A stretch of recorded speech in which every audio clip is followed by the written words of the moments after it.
spark Mage Krista. Krista kicked in the abandoned apartment door and slammed it in right behind her. No time to rest or bandage her wounds. While her blood fell on the apartment floor, she made a move for the window. Like every old building from the 50s, they had a staircase to escape from, in the event that the house catched fire. It could of course also be used to escape gang members as well, so down the ladder she went while applying pressure on her stomach. She was on the 6th floor. After getting down one floor, she heard how they opened the door. After another floor, they peeked their heads out through the window. "There is the sorcerer!" one of the gang members shouted. They would catch up to her. With her injuries, she couldn't outrun them, so she had to fix that. They were already about to climb out through the window and make their way down the ladders. Krista's hand started to light a bright flame and small sparks flew out of her eyes. She focused on a burning heart and passion for life, the will to live and desire to explode. Then she took a grip on the staircase handles and let all her electrifying powers flew into the old metal and spread upwards. Lightning flew fast straight into the frail human gang members' bodies. One went up in flame and started to burn alive. Two fell to their feet, dead in an instant from the high electrical voltage. The rest decided to stay away from the staircase completely. While the gang members were in panic, Krista used her time to continue her escape down the building. Her pursuers had stopped following her, afraid of stepping onto the metal staircase, but they did try to put more lead into her body and fired with a few guns they had at her. Krista didn't have time to care about her pain. She only hoped they would miss her and pray that she would survive the night. And the sorcerer Krista seemed to escape death once more, something she had been doing quite frequently when she came to the city. Gunshots were still echoing in her ear when her 2 feet landed on the ground. Still, she wasn't safe. Her pursuers would find their way down from inside the building. If this became a dragged-out hunt, she would lose. They could easily track her as she was leaving a bloody trail, until there was no more blood to leave behind her. She needed a hiding place, or something that would throw them off her track. Anything. Krista's eyes were throwing sparks as she was looking for that anything. A sewage system. Her glowing eyes had found a sewage lock. She had a plan. She made a run for it while gunshots were blazing at her from above. With one leap of faith, she landed next to the sewage entrance. She could magnetize her palm to easily lift the metal lid that covered the hole. It became a perfect shield while she could glide down underground. But still, far from safe. She knew that. They might start to open the lid above her, but Krista was a magnician specialized at lightning fire.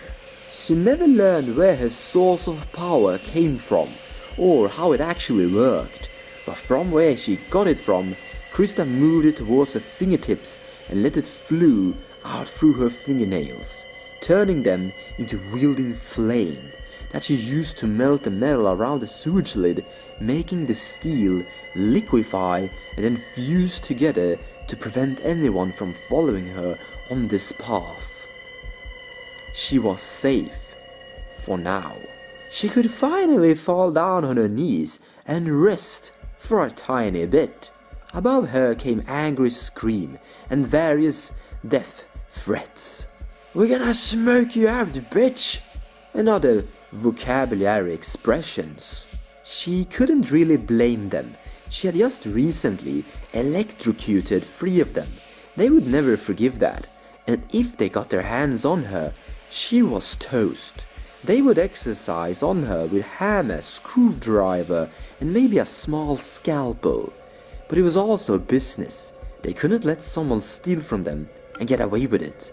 They needed to display punishment, hang her up to the rot on the center of the city at 5 points.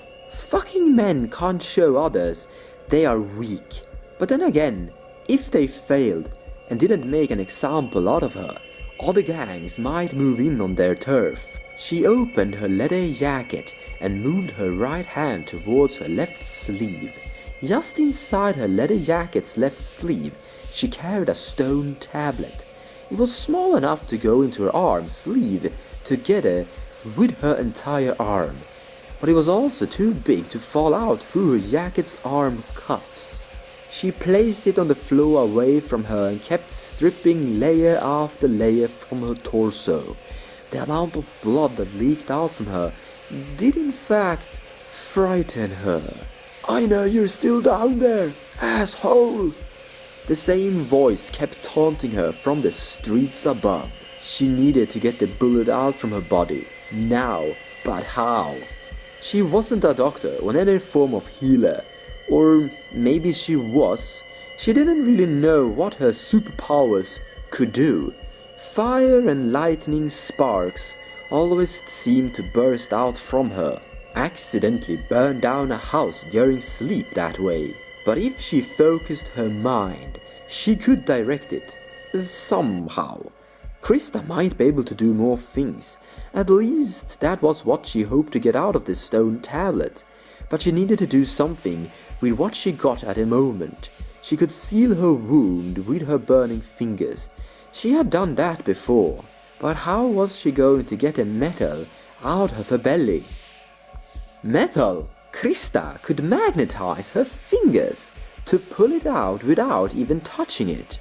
"You're dead, and you know it!" The fucking gangman kept talking. Krista closed her eyes and tried to shut him out.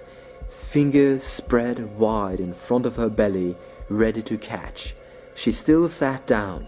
Sparks popped out from her fingers while she moved her energy towards them. She could feel how something moved inside her. No, not a baby in the oven, but a metal bullet in her stomach. The small piece moved outwards through the bullet wound. It worked, but it really did hurt. She didn't want to scream. She didn't want to give her pursuers that pleasure. But as that something tore through her, hyperventilation and gasping in tremendous pain was unavoidable. On the final centimeter, she tightened her entire body by compressing every muscle she had, everything, even those that shut her eyes. "Now push, Krista, push!" she fought. And on the edge of her abdominal wall, she could now pick up the small bullet. "I hope that fucking hurt, you freak! That's nothing compared to what we're going to do to you!" Krista threw away the bullet at the sewage hatch. There wasn't any time to waste here. They were definitely trying to find a new way down here to her, to do all those things they had promised her. Not staying for that. She put her bloody clothes back on and stood up. Not sure about what turn to take, so she gambled on straight ahead. She had never been down here in the sewage system before, but it was everything she had guessed it would be. Cold, wet, dark and free-root system growing out through the sewage walls. According to her navigation and big-time guessing, this path might take her towards the old amusement park, Rainbow Land, in the southern part of the city. But she wasn't sure. Krista wasn't even sure if the stone tablet was what she thought. As she moved onward for maybe half an hour, when she came to a crossroad, back, left, right or forward, her personality always chose straight forward, until it was blocked. Stone debris and other roots from trees made it impossible to continue. She had to go back. She might be able to squeeze through a tiny bit, but she would never get past to the other side. "Turn back, girl." But she didn't. She had just performed close to surgery on herself, fled from gangsters while under heavy fire, used her inner superpowers or magic several times under the same hour. She needed rest. She didn't need to be an astrophysic to figure that out. This might be a decent hiding place. Or it wasn't, and she was fucked. Or She turns around and takes it right at the crossroads. She hated taking right. If she never finds another hiding place, she will have to walk forever. We're not taking you any further, her legs told her. We're bending the knee. So this will have to do. She looks behind her to double check if she left a trail of blood. No, she burned her room really good. After that, she started to squeeze in between the debris.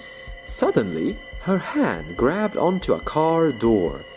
All of the things to find down here. She was able to pull herself forward, holding onto the vehicle.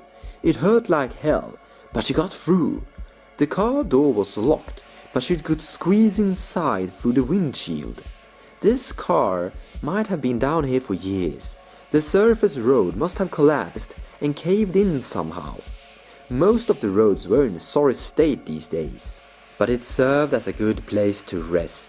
They might find her here, but this is as good as it gets, she guessed. She laid down on the back seat and pulled a blanket over her. Just a few hours. Then she will get back on the endless road ahead. And Krista fell asleep.